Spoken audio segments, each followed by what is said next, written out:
Bien, bonjour à tous. Donc cette CMP, donc commission mixte paritaire, c'est terminé. Donc le texte est concluant avec un vote de 8 commissaires contre 6. Et donc c'est les conclusions de cette commission qui seront proposées lundi à 16h à l'Assemblée nationale. Et si jamais il passe, vraisemblablement, je crois, jeudi au Sénat. Bien, je l'avais dit un peu d'emblée en introduction de cette CMP, j'avais dit qu'on n'avait rien à en attendre. C'est exactement ce qui s'est passé. C'est-à-dire que globalement, ce qui était sorti du Sénat est préservé. Et ce budget s'affirme, je l'avais dit, comme pire que le budget Barnier. Il faut savoir qu'en gros, si je compare avec le budget Barnier, on a un budget qui fait en sorte que les recettes baissent de 6,2 milliards d'euros par rapport au budget Barnier et les dépenses augmentent, c'est-à-dire la baisse des dépenses augmente de 6,4 milliards d'euros. Donc on a bien, comme je l'avais dit, à la fois moins de recettes, beaucoup moins de recettes et beaucoup plus de baisse de dépenses publiques qui est le propre d'un budget austéritaire. Voilà, ça c'est la caractéristique principale de cette CMP qui ne modifie pas les grands équilibres issus du Sénat qui lui-même avait aggravé le texte et qui était aggravé parce qu'il y avait des amendements proposés par le gouvernement Bayrou ou préservés par le gouvernement Bayrou. Alors ça va fondamentalement, si ce budget passait, aggraver la vie des Français. Pourquoi ? Parce que par exemple, on retrouve des programmes comme Travail et Emploi qui ont moins 1,6 milliard d'euros de crédit que la version Barnier, et on monte même à moins 2,6 par rapport à la LFI 2024. Écologie, dont on nous dit qu'il y aurait eu peut-être du progrès, c'est moins 1 milliard d'euros par rapport à la version Barnier. Aide publique au développement, c'est moins 781 millions d'euros. Cohésion territoire, dans laquelle il y a évidemment le logement, qui est un des problèmes cruciaux aujourd'hui rencontrés par les Français, c'est moins 679 millions d'euros. Recherche enseignement supérieur, moins 316 millions d'euros. Et sur deux budgets sur lesquels je voudrais insister, parce que j'ai bien entendu que notamment le groupe socialiste estimait avoir eu des victoires, si on regarde enseignement scolaire, on s'aperçoit que, ok, d'accord, il y a eu 4000 postes d'enseignants préservés qui ont été rétablis par rapport au Sénat, donc c'est 50 millions d'euros comme coût, mais d'un autre côté, il y a eu aussi rétabli 50 millions d'euros de moins pour la formation de ces enseignants, ce qui fait que c'est match nul et qu'en réalité, par rapport au budget initial Barnier, l'enseignement scolaire pâtit de moins 225 millions d'euros de crédit.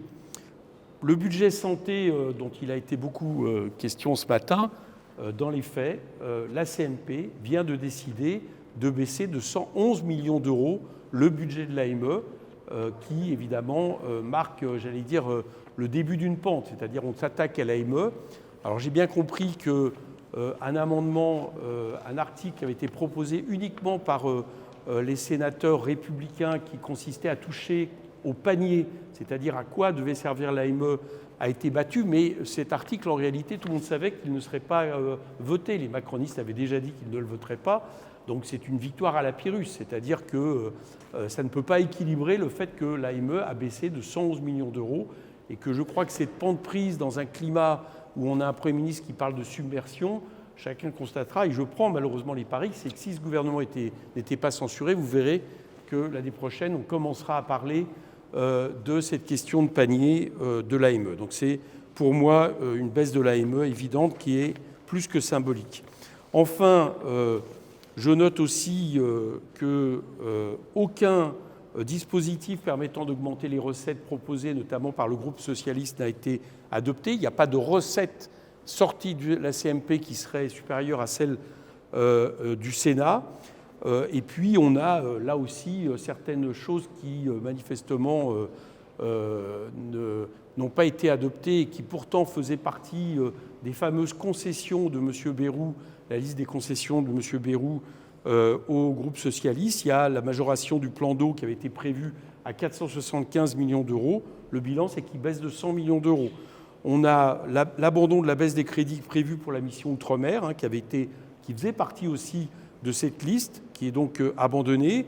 Et s'il y a effectivement l'abandon de 2 jours de carence supplémentaires pour les agents publics qui coûtent 289 millions d'euros à l'État. Tout ça est très vite récupéré par le fait que toutes les personnes en indemnité, en congé maladie seront moins indemnisées, ce qui fait 900 millions de dépenses en moins. Donc on voit bien que là aussi, tout ça est très largement récupéré.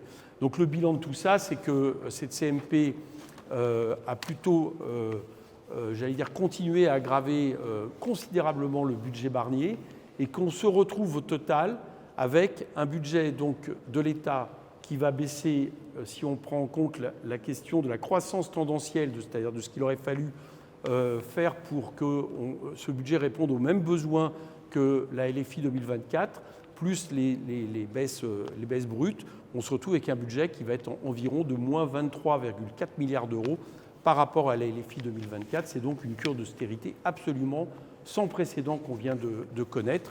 Et j'espère du coup, que les oppositions qui ont voté contre ce budget tout à l'heure en CMP voteront évidemment contre s'il était soumis au vote lundi, ce qui fait que ce budget serait minoritaire à l'Assemblée, et que si, pour l'éviter, le gouvernement faisait appel au 49.3, j'espère que les mêmes oppositions seraient cohérentes avec leur choix, c'est-à-dire qu'elles censureraient ce budget, puisque la façon de le battre, ça serait de censurer le gouvernement.